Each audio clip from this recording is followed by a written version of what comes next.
ஆண்டவரும் ரட்சகருமாகிய இயேசு கிறிஸ்து நாமத்தினாலே உங்கள் யாவருக்கும் அன்பின் வாழ்த்துக்களை தெரிவித்துக் கொள்கிறேன். யூடியூப் மூலமாய் ஆராதனை நடத்துவதற்கு கிருபை செய்திருக்கிறார். ஆகவே நாம் ஆராதனை ஆண்டவருக்கு ஆசிரியத்தின்படியாக நாம் இருந்த நிலையிலே தலையிலே தாழ்த்தி ஜெபம் செய்வோம். சகல ஆசிரியம் நூற்றுக்கும் காரணமாக அன்பின் ஆண்டவரை மனமகிழ்ச்சியான இந்த நகர உதவி நாளிலும் திருச்சபை மூலமாய் ஆண்டவர் யூடியூபிலே ஆராதனை நடத்துவதற்கு கிருபையில் நாம் சொல்கிறோம். இந்த ஆராதனை நீர் ஆசீர்வதியும் இந்த மாதிரி கருத்தில் கொடுத்த வாக்குத்தையும் வாழ்க்கை இந்த நாளிலே மறை நாட்களிலும் இந்த மாதத்திலும் நாங்கள் சோதனைக்கு பொழுது கிருபை பாராட்டுகளை நாங்கள் சிந்திக்கிறோம். இந்த கிருபை எங்களோடு கூட இருக்கட்டும். இந்த ஆராதனை யூடியூபாய் பார்த்து எங்கள் திருச்சபை மக்கள் ஒவ்வொருவரையும் எங்களுடைய ஆசிரியர்கள் நாங்கள் சிந்திக்கிறோம். இயேசு கிறிஸ்துவின் நல்ல பிதாவே, ஆமென். கர்த்தர் நாம் மகிமைக்கின்றும் இந்த ஆராதனைக்கு ஆரம்பமாக பாமாலிலே 367 பாடல்களை இந்த முதல் சரணத்தின் கடைசி சரணத்தில் நாம் ஆடுவோம். ஆண்டவர் வசனமாகி ஜீவனோடு உயிர்ப்பையும் ஆசை காட்டும் தாசர் மீது ஆசீர்வாதம் பாடலை சேர்ந்து நாம் ஆடுவோம்.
இப்பொழுதுமாய் நம்முடைய திருச்சபையை சேர்ந்த டாக்டர் தாமஸ் பிலிப் அவர்கள் ஆண்டவர் வார்த்தை நம்மோடு பகிர்ந்து கொள்வார்கள். அவர்களை ஆண்டவர் இயேசு நாமத்தினாலும் திருச்சபையின் சார்பான கொஞ்சம் வாழ்த்தை வரவேற்கிறோம். இப்பொழுதுமாய் கர்த்தருடைய வார்த்தைகளை நாம் கடந்து செல்வோம்.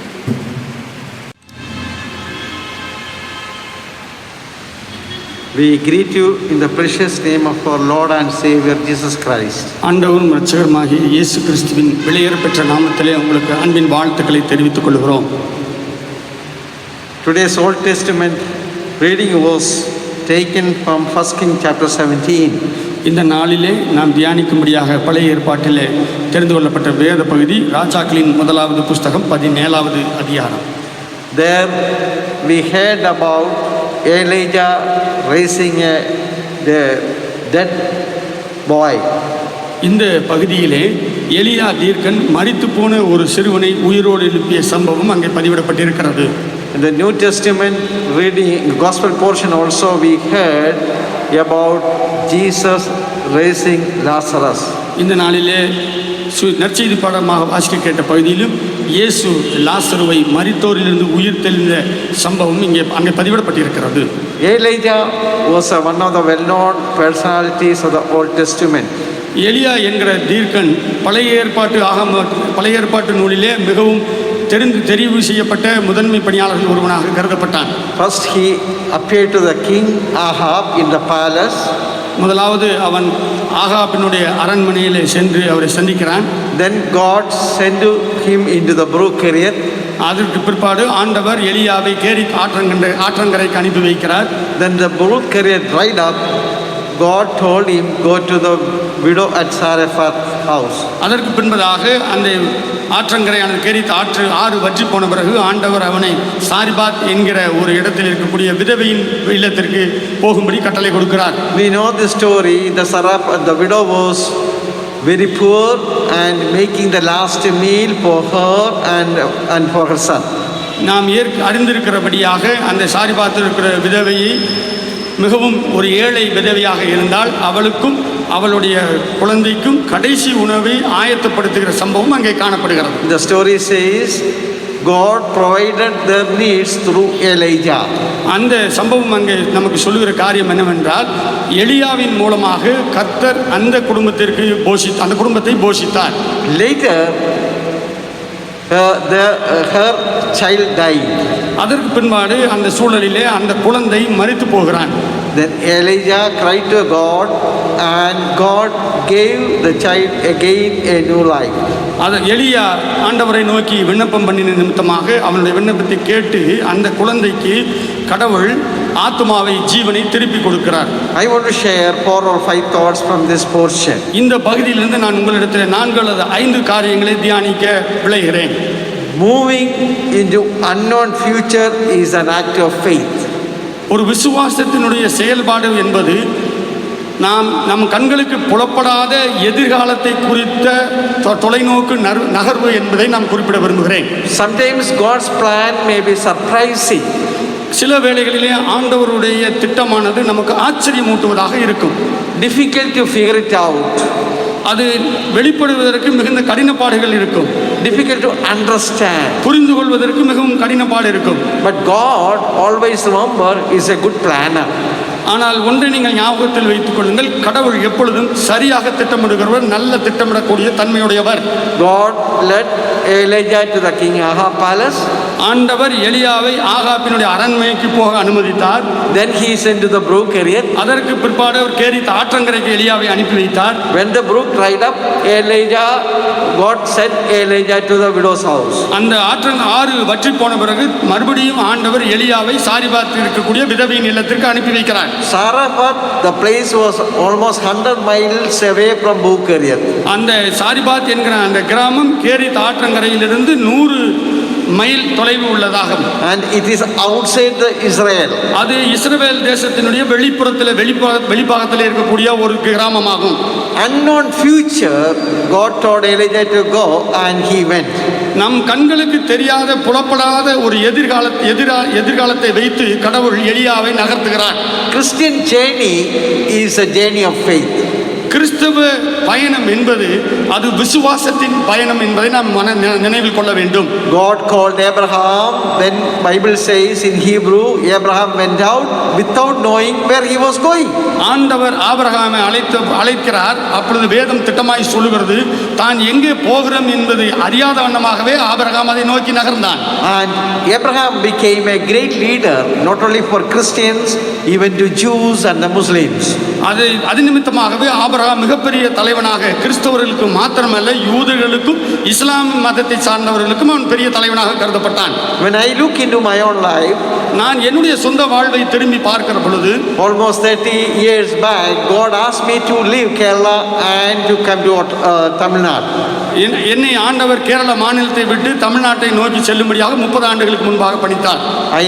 I did all my education in state of Kerala. நான் என்னுடைய கல்வி தகுதிகள் அனைத்தையும் கேரள மாநிலத்திலே நிறைவு செய்தேன். Without knowing much about Tamil Nadu and Ottanchitram, we made a decision to work for a short time and we came to Ottanchitram. இந்த தமிழ்நாட்டை பற்றியும் நாங்கள் பணிபுரிகிற ஒட்டஞ்சத்திரம் பகுதியை பற்றியும் அதிகமாக தெரியாத போது ஒரு குறைந்த காலம் இந்த இடத்திலே பணி செய்துவிட்டு திரும்பி விடலாம் என்கிற ஒரு குறுகிய கால திட்டத்தோடு இந்த இடத்தை நோக்கி நாங்கள் நகர்ந்து வந்தோம். But the short time now became almost 30 years. அந்த குறுகிய காலம் என்பது ஏறத்தாழ 30 ஆண்டுகள் நிறைவு பெற்றுவிட்டது. Walking in the Christian way is by faith. கிறிஸ்துவ வழியிலே நடப்பது என்பது விசுவாசத்தில் நடப்பது என்பது பொருள்படும். We are called to walk by faith, not by sight. நாம் தரிசித்து நடவாமல் விசுவாசித்து நடக்கும்படியாக நாம் அழைக்கப்பட்டிருக்கிறோம். Look into the story of the David and Goliath. Goliath தாவீது என்கிறக்கூடிய சம்பவத்தை நாங்கள் நினைவு கூறுவோம். David was a shepherd boy without any experience in fighting. தாவீது ஒரு சாதாரண ஆடு மேய்க்கும் சிறுவன், போர் பயிற்சிகளை பற்றி எந்த விதமான அறிவும் இல்லாதவன். But when he found there was a need to fight against Goliath, he did it depending and trusting in God. ஆனால் எப்பொழுது கோலியாத்தோடு அவன் போரிட நேர்கிறதோ அப்பொழுது கடவுளை தன்னுடைய அடிப்படையாக மையமாக கொண்டு தன்னை அதற்கு உற்சாகப்படுத்தி ஊக்கமுள்ளவனாக போருக்கு நின்றான். Saul gave many things for the fight, but he removed all the armamentarium and he took only the stones and the staff. கோலியாத்தை எதிர்கொள்வதற்கு அவனுக்கு அனுப்பி வைக்கப்பட்ட அனைத்து போர் கவசங்களையும் போர் உடைகளையும் கலைந்தெறிந்து விட்டு சிறு கூழாங்கற்களை கையில் எடுத்துக்கொண்டு போருக்கு தயாரானான். So in this world we have to look unto God and move forward. ஆக இந்த உலகத்திலே நாம் இருக்கிற பொழுது கடவுளை நோக்கி பார்த்தவர்களாக நம்முடைய நகர்வுகள் இருக்க வேண்டும். I was reading a story. நான் ஒரு சம்பவத்தை வாசித்தது நினைவிருக்கிறது. This is about a military officer was in a ship with his wife. ஒரு கப்பலிலே பிரயாணம் செய்த ஒரு ராணுவ அதிகாரியும் அவருடைய மனைவியை பற்றிய கதை அது. There was a storm happened. Storm. ஒரு புயல் அங்கே ஏற்பட்டது. And this officer's wife became very upset and disappointed. உடனே அந்த இராணுவ அதிகாரியினுடைய மனைவி மிகவும் மனமுறிவடைந்தவராக அவர் பதற்றத்தோடு காணப்பட்டார். But this officer, the military man, was very calm. ஆனால் அந்த ராணுவ அதிகாரி மிக சாதாரணமாக அமைதியாக அமர்ந்திருந்தார். Without any fear. எந்த விதமான பயமும் அவரிடத்திலே காணப்படவில்லை. Then this wife asked, how can be so calm? எப்படி உங்களால் இவ்வளவு அமைதியாக இருக்க முடிகிறது என்று மனைவி அவரிடத்திலே வினா எழுப்பினார். After some time, this military officer took a knife from his pocket and pointed that knife towards his heart. Her heart. Knife he took and directed towards his wife's heart. அவர் தன்னுடைய பையிலிருந்து ஒரு கத்தியை எடுத்து தன்னுடைய மனைவியின் இருதயத்திற்கு நேராக அந்த கத்தியை காண்பித்தார். Then asked, are you afraid of this? நான் இந்த கத்தியை உன் மார்புக்கு நேராக காட்டுகிற பொழுது உனக்கு பயம் ஏற்பட்டிருக்கிறதா? Then she told, without any hesitation, she told, of course not. எந்த விதமான தயக்கமின்றி மனைவி பதில் சொன்னால், ஒரு பயமும் எனக்கு இந்த கத்தி நிமித்தமாக ஏற்படவில்லை என்று. Because it is your hand and you have me too much, you will not, I am sure you will not hurt me.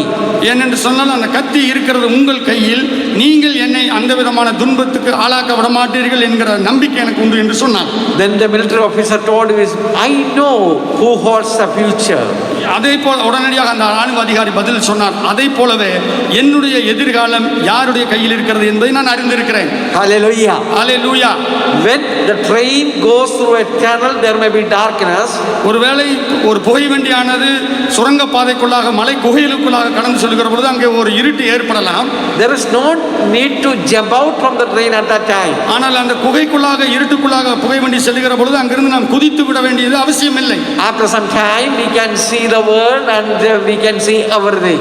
இப்போ அந்த குகையை கடந்த பிறகு கொஞ்சம் சிறிது நேரம் கழித்து நாம் இந்த உலகத்திற்குள்ளாக சாதாரணமான மறுநிலைமைக்குள்ளாக நாம் திரும்பி வருவோம். In our Christian journey we have to nurture, we have to develop trusting on Lord more and more. அதே போலவே நம்முடைய கிறிஸ்தவ வாழ்க்கையிலும் கிறிஸ்துவினுடைய நம்பிக்கைக்குள்ளாக நாம் நம்மை அதிகப்படியாக வளர்ச்சியுற்றவர்களாக மாற்றிக்கொள்ள வேண்டும். I believe the present time, in this pandemic time, we have to depend on God more than anything else. இந்த உலகம் முழுவதும் இருக்கக்கூடிய மிக பயங்கரமான நோய் தொற்று காலத்திலே வாழ்கிற நீங்களும் இன்னும் அதிகமாக கடவுளுக்குள்ளாக நாம் நிற்கும்படியான சூழலை ஏற்படுத்தி இருக்கிறது என்று நான் நம்புகிறேன். Everything, what all things we are happening around us, only one security, we are secure in Christ. இந்த நம்மை சுற்றி நடக்கிற எல்லா நிகழ்வுகளிலும் நாம் பார்க்கிற பொழுது ஒரே ஒரு காரியம்தான் நம்முடைய பாதுகாப்பு இருக்கிறது, அது கடவுளுடைய கரத்தில் இருப்பது மாத்திரமே என்பதை நாம் அறிகிறோம். Learn to trust in the unseen hand of God. நாம் கண்களால் காண முடியாத கர்த்தருடைய கரத்தின் மீது நம் கரத்தை பற்றிய நம்பிக்கை நம்ம உடையவர்களாக இருக்க வேண்டும். Israelites walk around Jericho. இஸ்ரவேல் மக்கள் எரிகோ பட்டணத்தை சுற்றி வந்தார்கள். And they got a victory. அதற்கு பிற்பாடு அவர்கள் பெரிய வெற்றியை பெற்றுக் கொண்டார்கள்.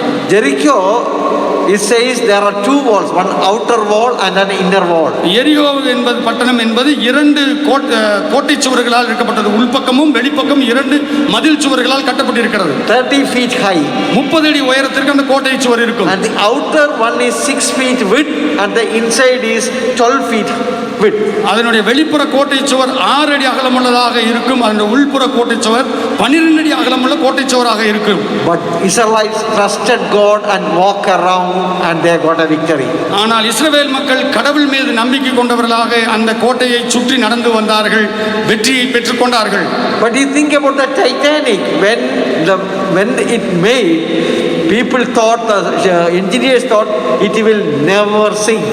டைட்டானிக் என்கிற கப்பலை உருவாக்குகிற பொழுது அதனுடைய பொறியியல் வல்லுநர்கள் கணிப்பு என்னவாக இருந்தது? ஒருபோதும் இந்த கப்பல் மூழ்காது என்று தொழில்நுட்ப வல்லுநர்களால் பொறியாளர்களால் நிர்மாணிக்கப்பட்டது. But it was totally gone in the first voyage. ஆனால் முதல் பயணத்தில் அது ஒட்டுமொத்தமாக அழிந்து போனது என்பதை நாம் நினைவில் கொள்ள வேண்டும். But Noah made an ark according to the God direction. Noah ஒரு பேழையை கடவுள் சொல்லுகிற வழிமுறைகளை பின்பற்றி அந்த பேழையை உருவாக்கினான். He did not have any engineering degree. அவனுக்கு எந்த விதமான பொறியியல் தொழில்நுட்ப அறிவும் அவனிடத்தில் இல்லை. He never seen a big rain or a sea. அதை போல அவன் பெரிய கடலையோ பெரிய மலையையோ அவன் பார்த்ததில்லை.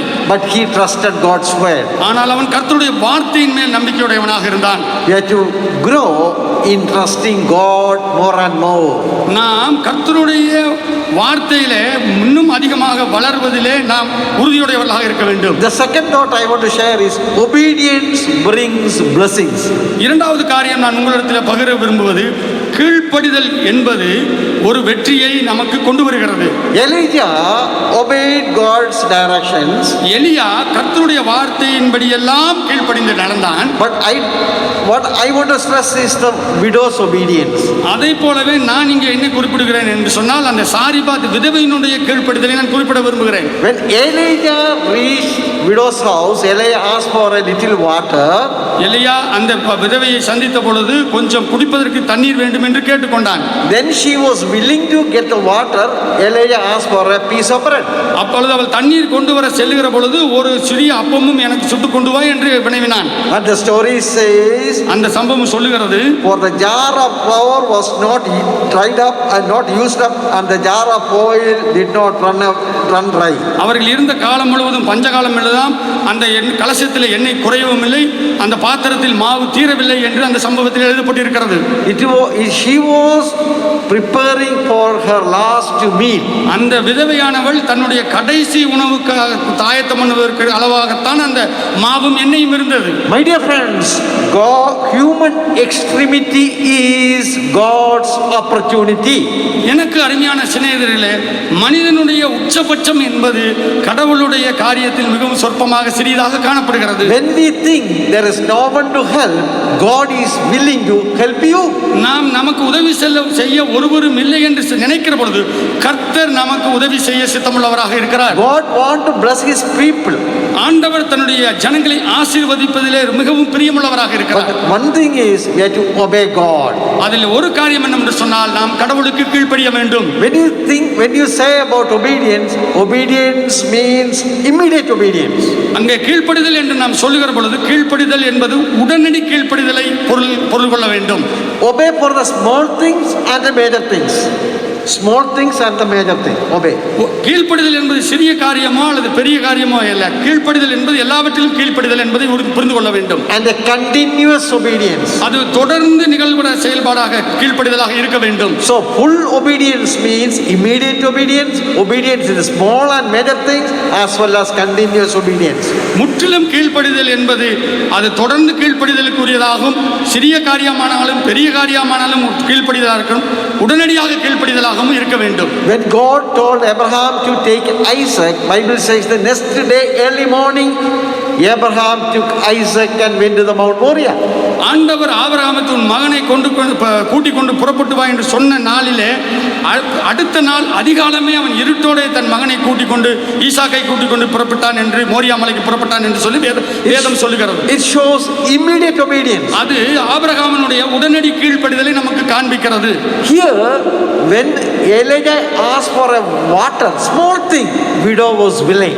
இங்கே எலியா ஒரு சிறிய காரியம் காரியமாக எனக்கு குடிக்க தண்ணி கொண்டு வா என்று சொன்ன உடனடியாக அந்த விதவை பெண் தண்ணீர் கொண்டு வர சென்றது உடனடி கீழ்ப்படிதலுக்கு அடையாளமாக இருக்கிறது. Sometimes we may, when God asks us to do something, we may say that, okay, I will do it after some time. நம்மிடத்தில் ஆண்டவர் ஒரு சில காரியங்களை நமக்கு கீழ்ப்படிய வேண்டும் என்று சொல்லுகிற பொழுது நாம் சரி அது கொஞ்சம் காலம் தள்ளி நாம் செய்வோம் என்று நாம் எண்ணுகிறோம். Sometimes we may say, okay, we will pray and decide. ஒரு சில வேளையில் நாம் என்ன சொல்லுவோம், சரி ஆண்டவரே நான் ஒத்துக்கொள்கிறேன், ஜெபித்து அப்புறம் முடிவெடுக்கிறேன் என்று சொல்லுகிறோம். But that is all not obedience, it is disobedience. அது கீழ்ப்படிதல் அல்ல, அது கீழ்ப்படியாமை என்பதை பொருள்படும். Small areas in our life, fasting, prayer, getting up in the morning, reading the word, praying for the church, praying for community, all these very, very small things that we can do. சிறிய காரியங்களிலே காலையில் எழுந்து நம் ஜெபிப்பது, ஆலயங்களுக்கு கொண்டு வருகிறது, சமூகத்திற்காக ஜெபிப்பது, வேதத்தை தியானிப்பது, இவையெல்லாம் இந்த சிறு சிறு காரியங்களில் எல்லாம் நாம் கீழ்ப்படிதலை கடைபிடிக்க வேண்டும். And the obedience should be continuous. அந்த கீழ்ப்படிதல் என்பது ஒரு தொடர்ந்து நடக்கிற நிகழ்வாக இருக்க வேண்டும். One of the things that we can notice in David's life, King David's life, was continually asking God his guidance. தாவீது அரசனினுடைய காரியத்தை நாம் பார்க்கிற பொழுது ஆண்டவருடைய அருள் எப்பொழுதும் தன்னோடு இருக்கும்படியாக அவன் தொடர்ந்து ஜெபம் பண்ணுகிறவனாக விண்ணப்பம் பண்ணுகிறவனாக காணப்பட்டான். In 1 Samuel chapter 30, there we can see his enemies attacking David and his they took all the properties and the wife and the children. 1 Samuel chapter 30. 1 Samuel புத்தகம் 13வது அதிகாரத்திலே 30வது அதிகாரத்திலே சாமுவேலை சுற்றி எதிரிகள் பாளையம் இறங்கி அவனையும் அவனோடு சார்ந்தவர்களையும் அவனுடைய மனைவி குழந்தைகள் எல்லாவற்றையும் எதிரிகள் கூட்டிக் கொண்டு போய்விட்டார்கள், கொண்டு சென்று விட்டார்கள். அப்படிப்பட்ட சூழல் அங்கே காணப்படுகிறது. But then David encouraged God, shall I go and attack them? அப்பொழுது ஆண்டவரிடத்திலே இந்த தாவீது என்ன விண்ணப்பம், நான் போய் அவர்களை மீட்டுக் கொள்ள முடியுமா என்கிற விண்ணப்பத்தை ஏறெடுத்தான். So in our Christian journey we have to learn to depend on asking God for guidance in every areas of our life. ஆகவே இந்த கிறிஸ்தவ வாழ்விலே நம்முடைய வாழ்வின் எல்லா பகுதிகளிலும் நாம் கடவுளுடைய வழிகாட்டுதலை விண்ணப்பத்தின் மூலமாக கேட்டு பெற்றுக்கொண்டு அதன்படி செய்கிறவர்களாக இருக்க வேண்டும். When you get money, you have to ask God, how Lord I should use this money. நம்ம ஒருவேளை பணம் அதிகமாக நம்ம இடத்துல கிடைக்கிற பொழுது ஆண்டவரிடத்தில், ஆண்டவரே நான் இவ்வளவு பணத்தை பெற்றிருக்கிறேன், நான் என்ன செய்ய வேண்டும் என்று அவரிடத்தில் விண்ணப்பம் பண்ண வேண்டும். We have to ask God's grace and guidance to nurture and to develop our children. நம்முடைய பிள்ளைகளை வளர்த்துவதற்கு ஆண்டவரிடத்திலே அவரை சரியான முறையில் வளர்த்துவதற்கு ஆண்டவரிடத்தில் நாம் ஜெபிக்கிறவர்களாக அவருடைய வழிகாட்டுதலை கேட்கிறவர்களாக விண்ணப்பம் பண்ணுவர்களாக இருக்க வேண்டும். There was a story I read about Henry III in the King of England. England தேசத்தில் மூன்றாம் ஹென்றி என்ற மன்னனுடைய வரலாற்றிலே நான் படித்த ஒரு சம்பவம் உண்டு. As he was governing the country, he became very disappointed, everyday problems. அவன் அந்த இங்கிலாந்து தேசத்தை ஆண்ட பொழுது தினசரி அவனுக்கு அநேக பிரச்சனைகள் வந்த நிமித்தமாக ரொம்ப மன சோர்வடைந்தவனாக காணப்பட்டார். Then he decided to go to a monastery and lead a life of solitude, a contemplation, sitting in the presence of God. ஆகவே அவன் அந்த சூழலிலே கடவுளுடைய சமூகத்திலே போய் தான் ஒரு சாமியார் மாதிரி ஒரு முனிவர் மாதிரி அமர்ந்திருந்து காரியங்களை தெரிந்து கொள்ள வேண்டும் என்கிற நினைவுக்கு வந்திருந்தார். So he went to a monastery. அங்கே ஒரு மடத்திற்கு போய் அமர்ந்தான். And he asked a superior, அவன் தான் அங்கே இருக்கக்கூடிய அதிபதி மடாதிபதி,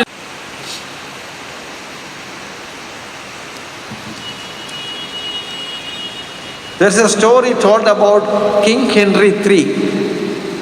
மூன்றாம் ஹென்றி என்கிற இங்கிலாந்தை ஆண்ட மன்னனுடைய வாழ்க்கையிலிருந்து ஒரு கதையை நான் வாசிக்க நேரிட்டது. He was tired of his work as a king. அவன் அங்கே தேசத்தின் அதிபதியாக இருந்து வந்தார். So he applied to join in a monastery and went to the superior. அங்கே ஒரு கிறிஸ்தவ மடாலயத்திற்கு சென்று அங்கிருந்த அந்த கிறிஸ்தவ மடாலயத்தின் அதிபதி இடத்திலே வினாவினார். Then this monastery superior told him, அந்த மடாலயத்தினுடைய தலைமை போதகர் அவனிடத்திலே சொன்னார், Your Majesty, do you understand that the pledge here is one of obedience? What you have to obey the superior always. எனக்கு அருமையான மன்னர் அவர்களே, மரியாதைக்குரியவர்களே, உங்களுக்கு தெரியுமா நாம் எப்பொழுதும் நமக்கு மேல் அதிகாரம் உள்ளவர்களுக்கு கீழ்ப்படிய வேண்டும் என்கிற காரியம் உங்களுக்கு தெரியுமா என்று கேட்டார். You have been king and you are always giving the order. Now if you join, you have to only take the orders from me. நீ ஒரு நாட்டின் அரசராக இருக்கிறீர், ஆகவே எப்பொழுதும் ஆணை பிறப்பிக்கிறவராக இருக்கிறீர். ஆனால் இங்கே நீ உம்மை விட அதிகாரி இடத்திலே வந்து அமர்ந்திருக்கிறீர் என்பதை நீர் உணர்ந்து கொள்ள வேண்டும் என்று சொன்னார். Then the king replied, உடனே அரசர் அதுக்கு பதில் கூறினார், I understand. As for the rest of my life, I will be obedient to you as Christ leads you. கிறிஸ்துவானவர் எப்படி உங்களை வழி நடத்துகிறாரோ அதை போலவே நான் இந்த நாளிலிருந்து உங்களுடைய காரியம், நீங்கள் சொல்லுகிற காரியத்துக்கு நான் கீழ்ப்படிந்து நடக்கிறேன் என்று அரசன் 3ஆம் கிண்டி அங்கே பதில் உரைத்தார். Then superior told him, உடனே அந்த அடையாளத்தின் அதிபதி சொன்னார், go back to your throne and serve faithfully. நீர் உங்களுடைய சிம்மாசனத்துக்கு திரும்பி சென்று உண்மையோடும் உத்தமத்தோடும் பணி செய்ய என்று சொன்னார். And the king Henry returned and went back and ruled the country more enthusiastically. அதற்கு பிற்பாடு அந்த 3ஆம் கிண்டி என்ற அரசர் இங்கிலாந்து தேசத்தை மிகவும் சிறப்பாக ஆட்சி செய்தார். So obedience is better than sacrifice. பலி செலுத்துகிறதை காட்டிலும் கீழ்ப்படிதல் உத்தமம் என்பதை நாம் உணர்ந்து கொள்ள வேண்டும். So obedience means continuous obedience, immediate obedience, obey in small and major things. ஆகவே கீழ்ப்படிதல் என்பது தொடர்ந்து கீழ்ப்படிதலுக்காகவும் உடனடியாக கீழ்ப்படிதல் என்பதாகும். சிறிய காரியங்களிலும் பெரிய காரியங்களிலும் கீழ்ப்படிதல் உள்ளவர்களாக இருக்க வேண்டும். Third thing I want to share is that God is our provider. மூன்றாவது காரியம் நான் உங்களோடு பகிர்ந்து கொள்வது, கர்த்தர் நம்மை போஷிக்கிறவராக, எல்லாம் நமக்கு தருகிற கடவுளாக இருக்கிறார் என்பதாகும். Here the widow was making her last meal. இந்த சம்பவத்தில், ராஜாக்களின் புத்தகத்தில் இருக்கக்கூடிய சம்பவத்தில், அந்த சாரிபாத் விதவை தன்னுடைய கடைசி உணவை தயார் செய்ய ஆயத்தப்பட்டாள். But God purposefully sent Elijah to that house. ஆனால் கடவுள் குறிப்பிட்ட திட்டமிட்ட நோக்கத்தோட எலியாவை அந்த விதவையின் வீட்டிற்கு அனுப்பினார். Circumstances may change, difficulties may come, but remember, God is our provider. சூழ்நிலைகள் மாறலாம், கடினப்பாடுகள் நம்மை நோக்கி வரலாம், ஆனால் ஒன்றை நினைவில் கொள்ளுங்கள், கர்த்தர் நம்மோடு இருக்கிறார் என்பதை. When we look back at our life, many relatives might have died during this pandemic. இந்த பெருந்தொற்று காரணத்தில் நாம் திரும்பி பார்க்கிற சூழலில் நம்மை சார்ந்த அநேக உறவினர்கள் மரித்து போயிருக்கலாம். Sometimes financial difficulty might have come in our life. நம்முடைய வாழ்விலே பொருளாதார சிரமங்கள் வந்து கடந்து சென்றிருக்கலாம். We might have questioned what is happening, Lord. இனி என்ன நிகழப் போகிறது என்கிற கேள்வி உடையவர்களாக இருக்கிறார். But remember, Hebrews chapter 13:8 says Jesus Christ is the same yesterday, today and forever. ஆனால் எபிரேய நிருபத்தின் ஆக்கியோன் சொன்ன வண்ணமாக ஆண்டவராகிய இயேசு கிறிஸ்து நேற்றும் இன்றும் என்றும் மாறாதவராக இருக்கிறார். And the Bible says, my God will supply all my needs according to glorious riches in Christ Jesus. கிறிஸ்து குமாரன் மகிமைப்படும்படியாக கிறிஸ்து இயேசுவிற்குள்ளாக எல்லாவற்றையும் கர்த்தர் எனக்கு செய்வார் என்கிற வாக்கியம் வேதத்திலே குறிப்பிடப்பட்டிருக்கிறது. I was reading a story about a woman and her husband and two children who attended a Sunday service in Kashmir. Kashmir தேசத்திலே ஒரு பெண்மணியும் அவருடைய கணவரும் குழந்தைகளும் ஆலய ஆராதனையிலே பங்கு பெற்ற ஒரு சம்பவத்தை நான் வாசிக்க நேரிட்டது. After the Sunday service, when they were returning, they were very hungry. அவர்கள் அந்த ஞாயிறு ஆராதனையை நிறைவு செய்துவிட்டு திரும்பி வருகிற பொழுது மிகவும் பசியுடையவர்களாக காணப்பட்டார்கள். Then this woman told, today we heard about God provided the needs of Elijah. We should ask God to provide our need. இன்னைக்கு நீங்கள் ஜெபிக்க வேண்டும் கடவுளிடத்திலே, எலியாவை போஷித்த தேவன் இன்றைக்கு நம்மை போஷிக்க வேண்டும் என்று நாம் ஜெபிக்க வேண்டும் என்று சொல்லி அந்த தாயார் சொன்னார். And this husband, even though he was little reluctant, but they prayed. அவர்களுக்கு சிறிது தயக்கம் இருந்த பொழுதிலும் அவர் கணவரோடு சேர்ந்து ஜெபித்தார்கள். And the story says, after the prayer they found some parota in a nearby stone. அவர்கள் ஜெபித்து நிறைவு செய்தது கொஞ்ச நேரத்தில் அவர்களுக்கு அருகாமையில் இருந்த கடையில் சில பரோட்டாக்கள் அங்கே காணப்பட்டது. And they ate it. அவர்கள் அதை சாப்பிட்டார்கள். Then they again prayed, Lord, so much sunlight is there, it is difficult to travel, why can't you give an umbrella? ஆண்டவரே, மறுபடியும் அவர்கள் ஜெபித்தார்கள், கடவுளே இங்கே அதிகமாக வெயில் உச்சமாக இருக்கிறது, எங்களுக்கு ஒரு குடை கிடைக்க செய்ய வேண்டும் என்று அவர்கள் ஜெபித்தார்கள். But immediately a cloud came and they could proceed and reach home. உடனடியாக அவர்களுக்கு மேலாக ஒரு மேகம் வந்து அவர்களை மூடி அவர்கள் கடந்து செல்வதற்கு வழிவகை செய்தது. This morning I want to tell, whatever the circumstances you are going to, remember, God is our provider and sustainer. இந்த காலையிலே நான் உங்களுக்கு சொல்கிறேன், உங்களுடைய சூழ்நிலைகள் எவ்வளவு மோசமாக கஷ்டமாக இருந்தாலும் நினைவில் கொள்ள வேண்டிய காரியம், கர்த்தர் நம்மை போஷிக்கிறவராக இருக்கிறார் என்பதாகும். For this widow's life, Elijah provided the need. Of course, God sustained.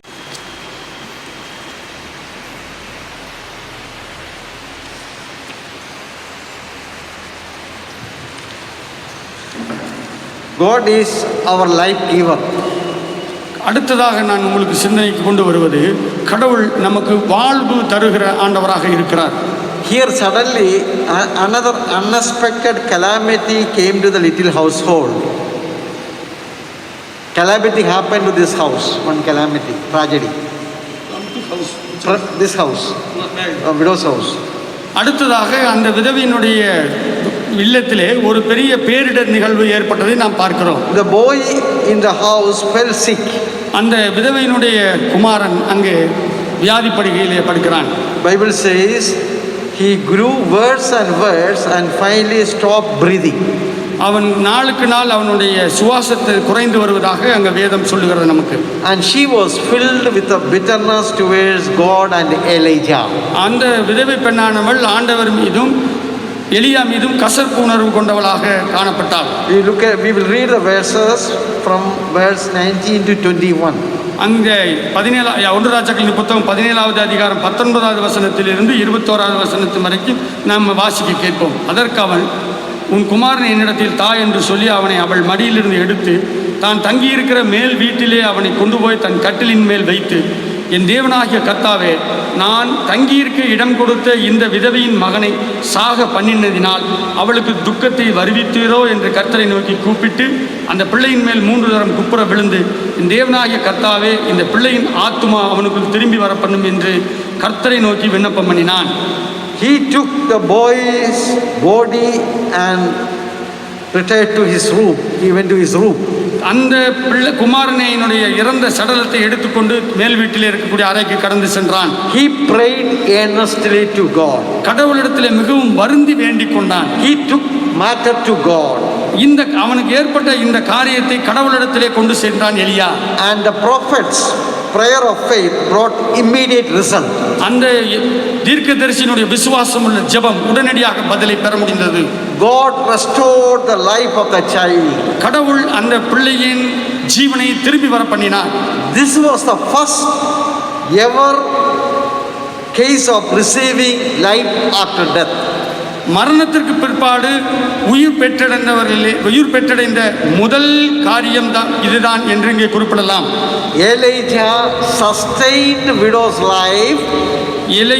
எலியா அந்த விதவியின் வாழ்க்கையை ஆதரிக்கிறவனாக அங்கே காணப்பட்டான். Elijah sustained the life of this boy before.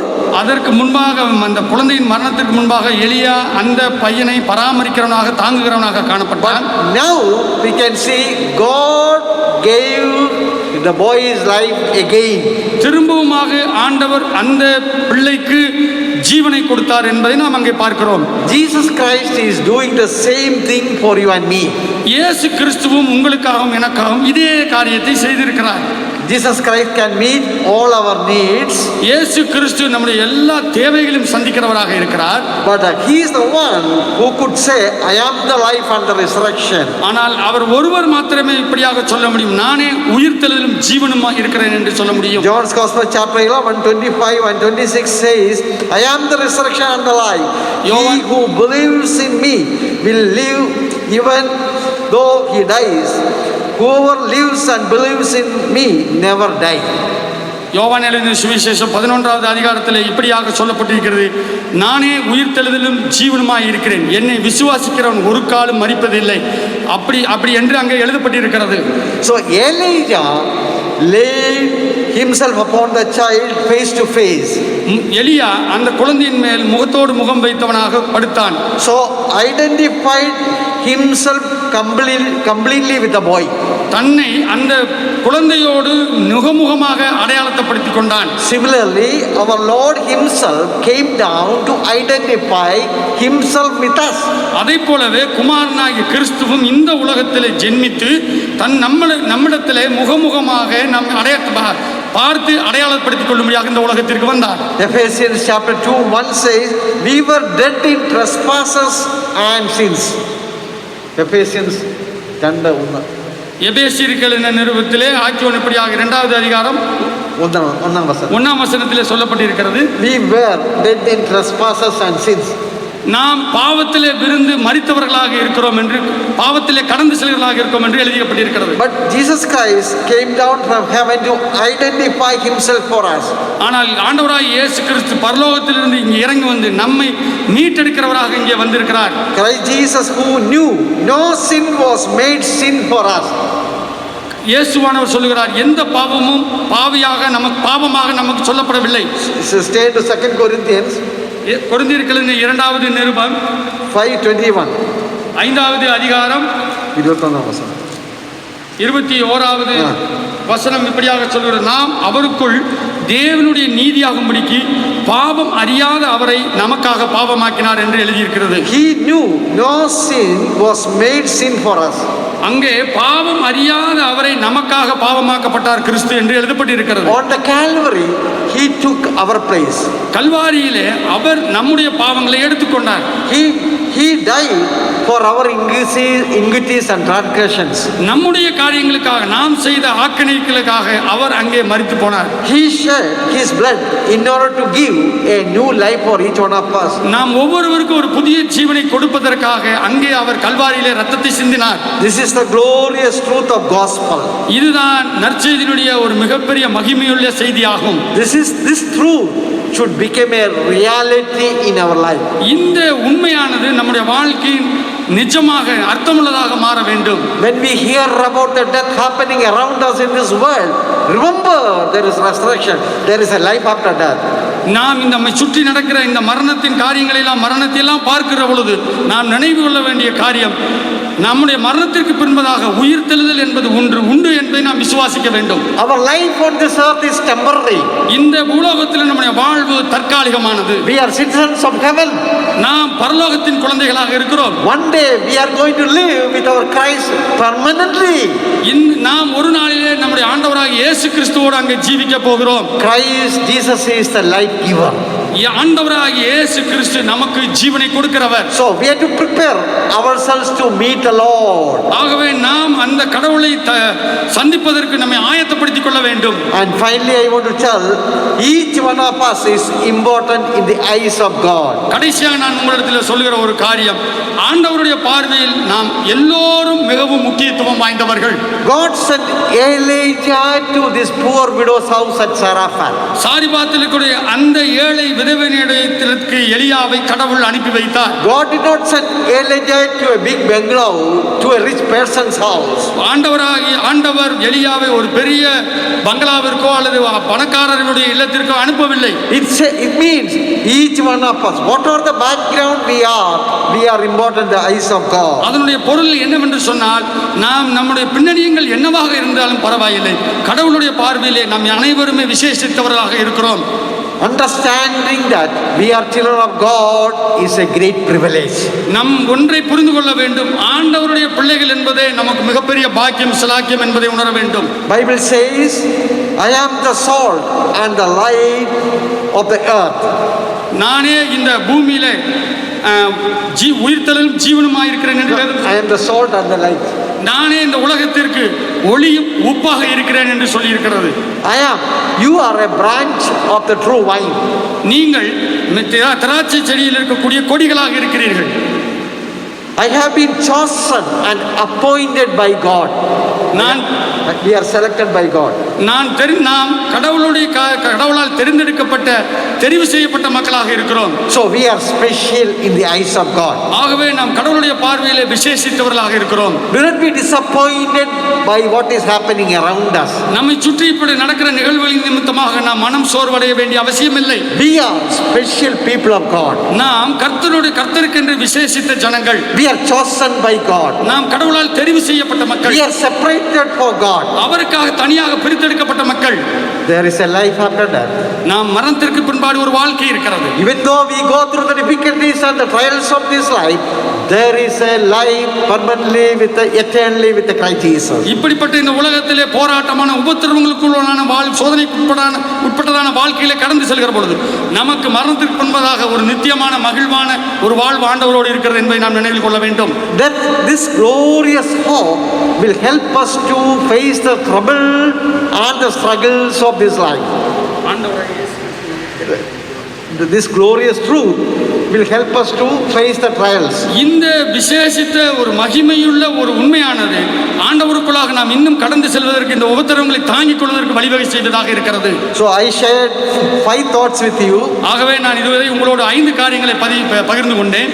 Moving into unknown future is an act of faith. விசுவாசத்தின் அடையாளம் செயல்பாடு என்பது அறியப்படாத எதிர்காலத்தை நோக்கி நகர்வு செய்தலாகும். முதல் காரியம். Second, obedience brings blessings. ஆசீர்வாதத்தை கொண்டு வருவது கீழ்ப்படிதலாகும். And third thing which I shared is God is our provider. மூன்றாவது காரியம், கடவுள் நமக்கு எல்லாவற்றையும் தருகிறவராக போஷிக்கிறவராக இருக்கிறார். And the fourth thing I shared is Jesus Christ is a life giver. நான்காவது காரியம், ஆண்டவராகிய இயேசு கிறிஸ்து நமக்கு வாழ்வு தருகிற ஆண்டவராக இருக்கிறார். Finally I told each one of us is significant in the eyes of God. கடைசியாக நான் சொன்னது, கர்த்தருடைய பார்வையை நாம் ஒவ்வொருவரும் மிகவும் தனித்துவம் பெற்றவர்களாக பிரத்யேகமானவர்களாக காணப்படுகிறோம். I want to tell a story and stop. நான் ஒரு கதையை சொல்லி நிறைவு செய்ய ஆசிக்கிறேன். This is a story about a blind girl. இது ஒரு கண் பார்வையற்ற ஒரு சின்ன பெண்மணியை குறித்த கதை. Being blind, she hated herself just because she could not see anything. அவள் தான் ஒரு கண் பார்வையற்றவளாக இருப்பதனால் ஒரு கசப்புணர்வு உள்ள மகளாகவே இந்த உலகத்திலே வாழ்ந்து வந்தாள். She hated everyone except her loving boyfriend. தன்னுடைய ஆண் நண்பனை தவிர மற்ற எல்லார் மேலேயும் ஒரு வெறுப்புணர்வுகளை காட்டுகிற பிள்ளையாக காணப்பட்டால். He was always there for her. He was always there to help her. This man was always ready to help. அவளுடைய அந்த ஆண் நண்பர் எப்பொழுதும் அவளுக்கு உதவி செய்கிறவராக காணப்படுகிறார். She said, only if I see the world, then only I can marry you. She said. அவள் சொன்னால் தன்னுடைய நண்பரை பார்த்து, நான் எப்பொழுது இந்த உலகத்தை பார்க்க முடிகிறதோ அப்பொழுதுதான் நான் உன்னை கல்யாணம் செய்து கொள்வேன் என்று சொன்னார். One day somebody provided eyes, cornea for her. அந்த பெண்மணிக்கு ஒரு நாள் ஒரு மனிதர் தன் கண்களை தானம் செய்வதற்கு முன் வந்தார். And she got the eyesight. அப்பொழுது அவள் தனக்கு கண் பார்வை பெற்றுக்கொண்டாள். Then her boyfriend asked her, now you can see the world, will you marry me?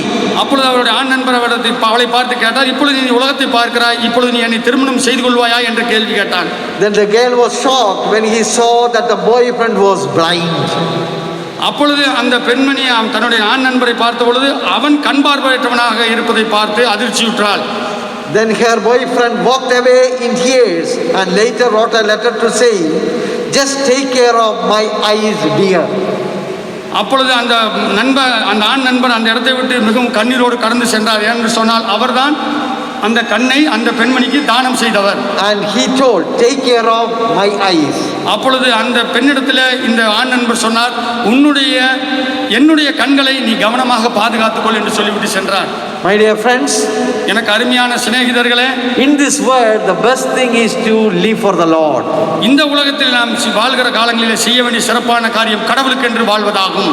Grow in the knowledge and the grace of Christ Jesus. ஆண்டவராகிய இயேசு கிறிஸ்துவின் கிருபையினால் நிமித்தமாக வாழ்வை நடத்துவதற்கு நாம் பழகிக் கொள்ள வேண்டும். We are living in an evil world.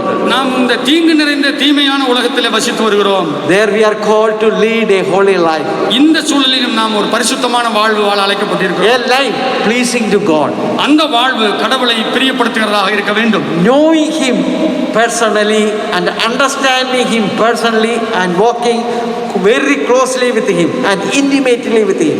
ஆண்டவரோடு மிக நெருக்கமாக தனிப்பட்ட வகையில் அவரை புரிந்து கொண்டு அவரோடு இணைந்து மிகவும் நெருக்கமான வாழ்வை இந்த உலகத்திலே நாம் நடத்த வேண்டும். May God help each one of us to have a closer walk with him.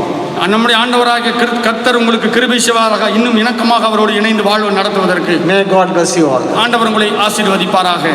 ஆமென். வருகிற நாட்களிலும் இதே நாளிலும் நம்முடைய பிறந்த நாள் மற்றும் திருமண நாட்களை அனுசரிக்கிட்டு நம்முடைய அருமையான திருச்சபையின் குடும்பத்தில் நம்முடைய பெயரை நான் வாசிக்கிறேன். இன்றைய நாளிலுமாய் நம்முடைய பிறந்த நாளை அனுசரிக்கின்ற அருமையான திரு T Sam Stanley, J Suresh, SK Peter Selvasi. திருமண நாளை அனுசரிக்கின்றவர்கள் திரு ஆர் ராஜன், திருமதி எலிசபெத் ராஜன். 3ஆம் தேதி பிறந்த நாளை அனுசரிக்கின்றவர்கள் திருமதி சி ஆனிமேரி, திருமதி பி எஸ்தர் சுதா. அன்றைய நாளிலே திருநாளை அனுசரிக்கிறவர்கள் திரு எம் ஜான், திருமதி ஜே மேரி குட்டி ஜான். 4ஆம் தேதி பிறந்தநாளை அனுசரிக்கிறவர்கள் திரு டி சாம் சார்லஸ், திருமதி ஜே சுஜா. 5ஆம் தேதி பிறந்தநாளை அனுசரிக்கின்றவர்கள் திருமதி ஷீலி சாமுவேல், திருமதி பி ஜெயமாலா, திரு பி கிங்ஸ்லி, திரு ஜெயசுந்தர். 6ஆம் தேதி பிறந்தநாளை அனுசரிக்கணும் திரு எஸ்டி ஜெயசித்திரன். 7ஆம் தேதி நம்முடைய பிறந்தநாளை அனுசரிக்கின்றவர்கள் திரு டேவிட் லிவிங்ஸ்டன், திருமதி எஸ்தர் ராணி, டி போஸ், திருமதி பெஸ்ஸி ராஜன், திரு கண்ணன் ஜோவன் நம்முடைய பிறந்தநாளை அனுசரிக்கிறார்கள் 7ஆம் தேதி. 8ஆம் தேதி பிறந்தநாளை அனுசரிக்கிறார்கள் திருமதி Elizabeth, J Mary, K H Gracy, Sam Prasad, T Dhanapalan, J Benjamin நம்முடைய பிறந்தநாளை அனுசரிக்கிறார்கள்.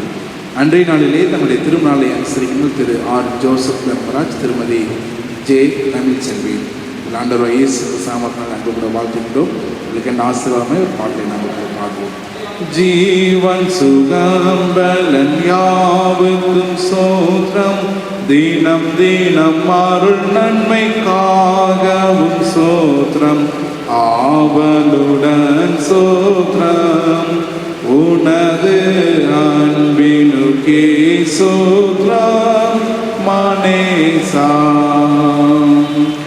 ஆத்தும நன்மைகளுக்காகவும் சோத்ரம், அதிசய நடத்துவதற்காகவும் சோத்ரம், சாற்றுகிறோம் சோத்ரம், உனது தகும் அன்புக்கே சோத்ரம் மனேசா.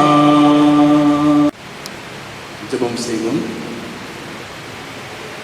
எல்லா துதி சோதரங்களும் பார்க்கிற நன்றி ஆண்டவரே. இவள் மனித சமூகத்திலே நன்றிகளையும் சோதரங்களையும் படிக்கிட்டே அருமைச்சிதன் சாருங்கள் நாங்கள் அர்ப்பணிக்கின்றோம். வருகிற நாட்களில் தன்னுடைய பிறந்த நாளை சிறுபை கற்றுக்கிட்ட கிருபையிலுக்காக நாங்கள் சொல்கிறோம். அநேக பிறநாட்கள் வாழ்க்கையை கண்டுகளுக்கு நாமத்தை மயமைப்படுத்தி கற்றுக்க கிருபை பாராட்டும். வருஷத்தின் நன்மையினால் முடிச்சு தேவன் அவருடைய பிறந்தநாள் ஆண்டையும் நன்மையினால் திருநாளுக்கு முடிச்சுட்டு நாங்கள் சொல்கிறோம். அதேபோல் நாளிலும் வருங்காலத்தில் தன்னுடைய பிறந்தநாள் மற்றும் திருமண அனுசரிக்கின்ற திருச்சபையில் குடும்பங்கள் ஒவ்வொருவரையும் பேர் பெற நீர் ஆசிரியர் சந்திக்கின்றோம். இம்மட்டுமாய் அற்புதமாய் தேவன் அவருடைய பிறந்த நாளிலும் திருமணங்களிலும் நீர் அற்புதமாய் கத்தை வழிநடத்தி மேன்மையான காரியங்களையும் ஆசீர்வாத கத்தை அறிவிச்சப்பட்டாயிருக்காம நினைச்சிடுவோம். அவருடைய கிருபை அவரோடும் யாரோடும் எங்கிருமே நினைச்சிருக்கிறோம். இயேசு கிறிஸ்து நல்ல பிதாவே, ஆமென். திருமண அறிக்கை. தென்னிந்திய திருச்சபை மதுரை ராணாவுடன் திருமண்டலம் நம்முடைய குருசேத்தை சேர்ந்த திரு அருள்ராஜ், டெய்சி ராணி அவருடைய குமாரன் செல்வன் ஜென்னிஸ் குமாருக்கும், நம்முடைய திருமண்டலம் தேவகோட்டை குருசேத்தை சேர்ந்த திரு மனுவேல் அவருடைய குமாரன் செல்வி பெர்ஷியா ஆகியோர்களுக்கு பெரியவர்களால் திருமணம் நிச்சயிக்கப்பட்டுள்ளது. இவர்கள் தூய திருமணத்தில் நீக்கக்கூடாதபடிக்கு நியாயமான தடைகள் காரணங்கள் ஏதாயிலும் இருக்குமானால் சபையின் குருவான் எடுத்து மூலம் தெரிவிக்கவும். இது இவர்களுக்கு 3ஆம் அறிக்கை. அதேபோல் நம்முடைய திருமண்டலம் நம்முடைய குருசேத்தை சேர்ந்த திரு கனகராஜ் அவருடைய குமாரன் செல்வன் பீட்டர் செல்வசிங்குக்கும், தூத்துக்குடி திருமண்டலம் ஆரோக்கியபுரம் குருசேத்தை சேர்ந்த திரு ஜபராஜ் அவருடைய குமாரன் செல்வி லிசா ஆகிய இவர்களுக்கு பெரியவர்களால் திருமணம் நிச்சயிக்கப்பட்டுள்ளது. ஒரு தூய திருமணம் இணைக்கக்கூடாதபடிக்கு நியாயமான தடைகள் காரணம் ஏதாவது இருக்கும் என்றால் சபையின் குருவான திருமணம் தெரிவிக்கவும். இது இவர்களுக்கு 2ஆம் அறிக்கை. நம்முடைய திருமண்டலம் நம்முடைய குருசேத்தை சேர்ந்த திரு செல்வராஜ் அவருடைய குமாரன் செல்வன் ஜவஹர் தினேசுக்கும், நம்முடைய திருமணம் நம்முடைய குருசேத்தை சேர்ந்த திரு ஜெய்சிலன் அவருடைய குமாரன் செல்வி பதுவை சோனி பெரிய ஆகியோர்களுக்கு பெரியவர்களால் திருமணம் நிச்சயிக்கப்பட்டுள்ளது. இவர்கள் தூய திருமணம் இணைக்கக்கூடாதபடிக்கு நியாயமான தடைகள் ஏதாயும் இருக்கும் என்றால் சபையின் குருவானவர்களுக்கு திருமணம் தெரிவிக்கவும். இது இவர்களுக்கு 1ஆம் அறிக்கை. குடும்ப வாழ்க்கை நேரில் அருமையான 3 குடும்பத்தில் உங்களுக்காக நாம் ஜெபிப்போம். அதிகமாக நேசிக்கிற அன்பு ஆண்டவரே, இந்த நாளிலுமாய் இந்த அருமையான குடும்பத்து மக்களுக்கு இந்த திருமண மூலை வாசலுக்கு அந்த கிருபை செய்து அதற்காக நன்றி சொல்கிறோம். 3 குடும்பத்து மக்களுடைய காரங்களை அர்ப்பணிக்கிறோம். ஏற்ற காலத்திலே ஒவ்வொரு காரியங்களை செய்த தேவன் அவருடைய வாழ்க்கையிலும் கத்தனை பாராட்ட கிருபைகளுக்காக நன்றி சொல்கிறோம். திருமணத்துக்கு எடுக்கிற எல்லா காரியத்திலும் உம்முடைய ஆசீர்வாதம் உங்களுடைய வழி இருப்பதை நான் சொல்கிறோம். தொடர்ந்து காத்துக்கொள்ளும் இயேசு கிறிஸ்துவின் நல்ல பிதாவே, ஆமென். அறிவிப்புகள். இந்த கால சூழ்நிலையிலே ஆலய ஆராதனைகள் அனைத்தும் யூடியூப் மூலமாகவே ஒளிபரப்பாகும் என்பதை நாளை நான் நண்பர்களுக்கு தெரிவித்துக் கொள்கிறோம். அது மாத்திரமல்ல, இளைஞர் திருச்சை மூலமாக நடத்துகின்ற விடுமுறை வேதாகம பள்ளியும் நம்முடைய பேராய யூடியூபிலே அது ஒளிபரப்பாகின்றது. அதுவும் நம்முடைய ஆலயத்தினுடைய வாட்ஸ்அப் குரூப்பிலே அது பகிரப்பட்டுள்ளது. ஆகவே அருமையான நம்முடைய திருச்சியுடைய சிறு பிள்ளைகளையும் வாலிப பிள்ளைகளும் அந்த விடுமுறை வேளாண் பணியிலே நடக்கின்ற அந்த நேரடி ஒளிபரப்பிலே கலந்து கொண்டு ஆண்டு நாமத்தை மகிமை பெற்றிருக்குமாறு நாங்கள் கேட்டுக்கொள்கிறோம்.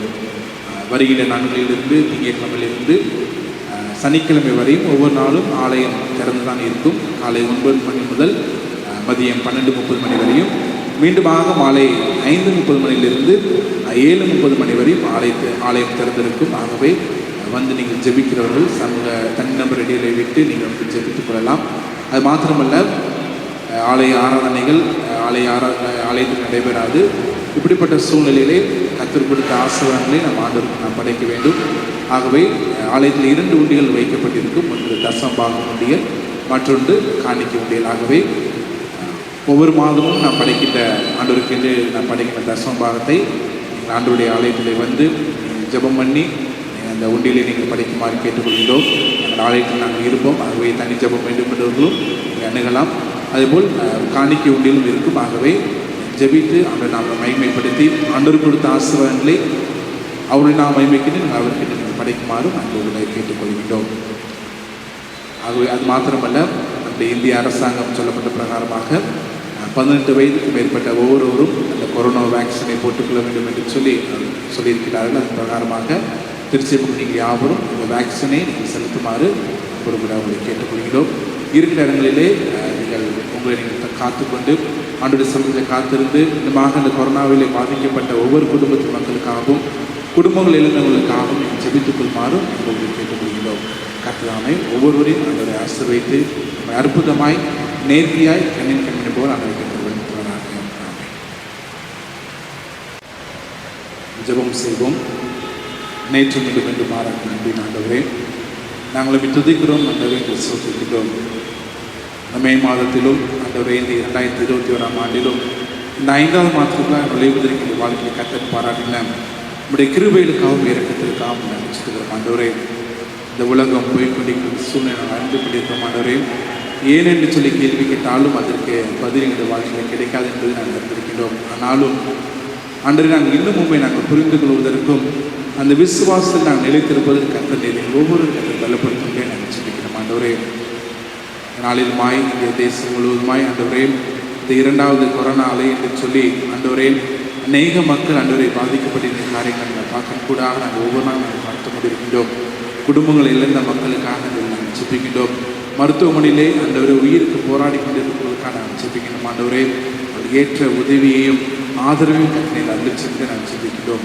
குடும்பங்களை இழந்தவர்களுக்கு ஆண்டவரே வேண்டிய சமாதானத்தையும் ஆறுதலையும் அருளுமாறு நாங்கள் ஜெபிக்கின்றோம். ஆண்டவரே, சிறு பிள்ளைகள் எழுந்தவர்களுக்காகவும் வாலிபர் பிள்ளைகள் எழுந்தவர்களுக்காகவும் இளம் வயதிலே தங்களை உயிரை ஆண்டவரே இந்த கொரோனா நோய் நிமித்தமாக இழந்தவர்களுக்காகவும் ஆண்டவரே வயது நிமித்தமாக ஏற்படுகின்ற பலவீனத்திலே ஆண்டவரே இந்த உலகத்தை விட்டு கடல் சில அருமையான குடும்பத்து மக்கள் ஒவ்வொருவருக்காக நாங்கள் ஜெபிக்கிறோம். ஆண்டவரே, நீர் ஒவ்வொருவரையும் கற்று ஆறுதல்படுத்தி தேற்றி இந்த கண்ணீர் இல்லாமல் கற்று துடைக்கின்ற நாங்கள் ஜெபிக்கிறோம். விசேஷமாக எங்களுக்கு திருச்செவி சேர்ந்த மக்களுக்காக நாங்கள் ஜெபிக்கிறோம். வியாதி நிமித்தமாக மருத்துவமனையில் எடுக்கிற எல்லா ட்ரீட்மெண்ட்டிலும் ஆண்டவரே உம்முடைய கரம் அவர்களோடு கூட இருந்து அதிசயங்களும் அற்புதங்களுடைய சரீரத்தை கத்தனை செய்து அந்த லங்ஸுக்கு வேண்டிய பலனையும் கத்தனை அருளி செய்து நல்ல சுகபத்திரத்தோடு அவர் மீண்டுமாய் தன்னுடைய இனங்களுக்கு திரும்பி வந்த நாமத்தை மகிமைப்படுத்துவதற்கு கர்த்தருடைய கிருபை பாராட்டுவதை நாங்கள் ஜெபிக்கிறோம். ஆண்டவரே, இந்த தேசத்தில் இருக்கிற ஒவ்வொரு ஊழியக்காரர்களுக்காக நாங்கள் ஜெபிக்கின்றோம். போதர்மார்களுக்காக நாங்கள் ஜெபிக்கின்றோம். ஆண்டவரே, பாதிக்கப்பட்டவர்களுக்காக ஆண்டவரே உங்களுடைய ஊழியத்தின் பாதையில் செய்கின்ற மக்கள் பலவீனமாக இருக்கிறவர்களுக்காக நாங்கள் ஜெபிக்கின்றோம். ஊழியக்காரர்களுடைய சுகத்தை விரும்புகிற தேவன் அந்த பலவீனம் எல்லாவற்றையும் கத்தனை எடுத்துக் கொடுமுடியே நாங்கள் துதிக்கின்றோம், சிந்திக்கிறோம். ஆண்டவரே, பொருளாதாரத்திலே தங்கி இருக்கின்றவர்களுக்காக நாங்கள் ஜெபிக்கின்றோம். ஆண்டவரே, இந்த ஊரடங்கு நிமித்தமாக இருந்த எல்லா விதமான பொருளாதார தேவைகளையும் கத்தனை ஒவ்வொருவருக்கும் அற்புதமாய் கத்தனை சந்தித்து அந்த தேவனை கத்தராமை ஒவ்வொரு கத்தை உயர்த்தப்படுற கிருபைகளுக்காக நன்றியோ நாங்கள் துதிக்கின்றோம், சொல்லுகின்றோம்.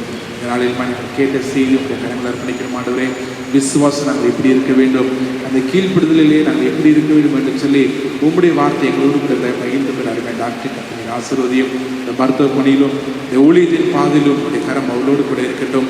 நாங்கள் கேட்ட வார்த்தையின்படி ஆண்டவரே உமக்கு கீழ்ப்படுவதில் நாங்கள் ஆண்டவரே எல்லா சூழலிலும் உடனடியாக முழு மனதோடு நாங்கள் கீழ்ப்படுத்த மனதையும் ஆண்டவரே முழு உள்ளத்தோடு நாங்கள் விசுவாசிக்கான கிருபையிலையும் தருவதற்காக நன்றி நாங்கள் துதிக்கின்றோம், சிந்திக்கிறோம். ஆண்டவரே, விசேஷமாக எங்கள் திருச்சபையின் ஒவ்வொரு குடும்பங்களையும் கத்தரி கிருபையை கண்ணிக்கணுமே நாங்கள் ஜெபிக்கின்றோம்.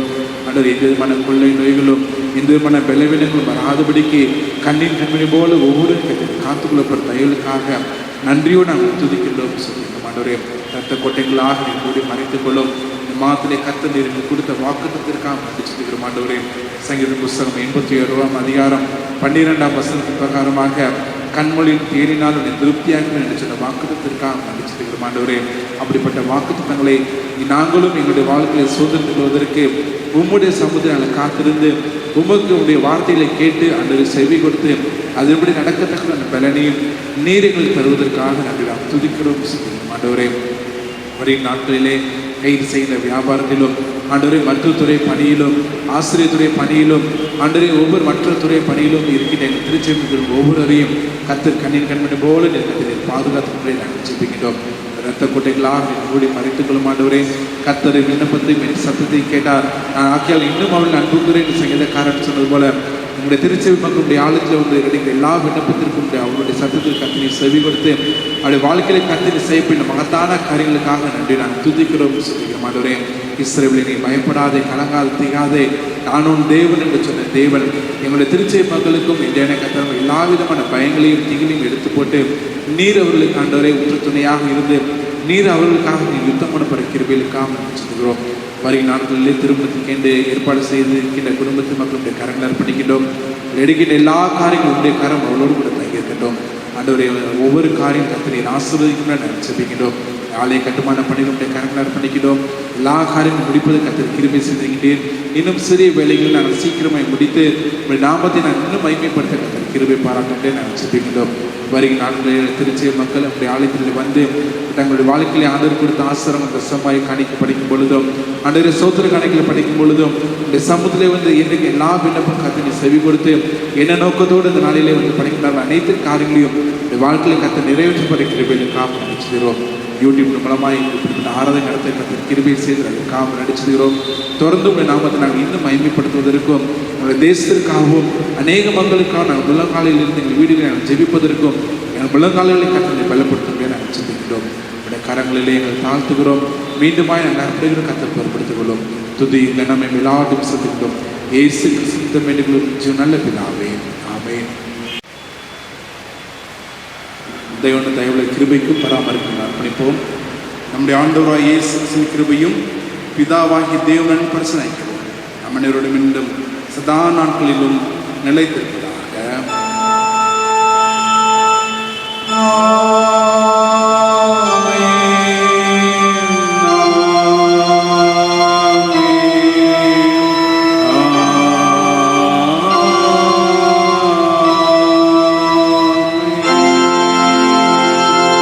நிறைய பாடலாக நாம் இரட்ச பெருமானே என்ற பாடம் ஞாபகம் செய்யலாம். இரட்ச பெருமானை பாரும் புண்ணிய பாதம் அணினம் என்ற பாடலை ஒரு சன்னமாக செய்தோம்.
நடில யாவரும் சேர்ந்திருப்போம்.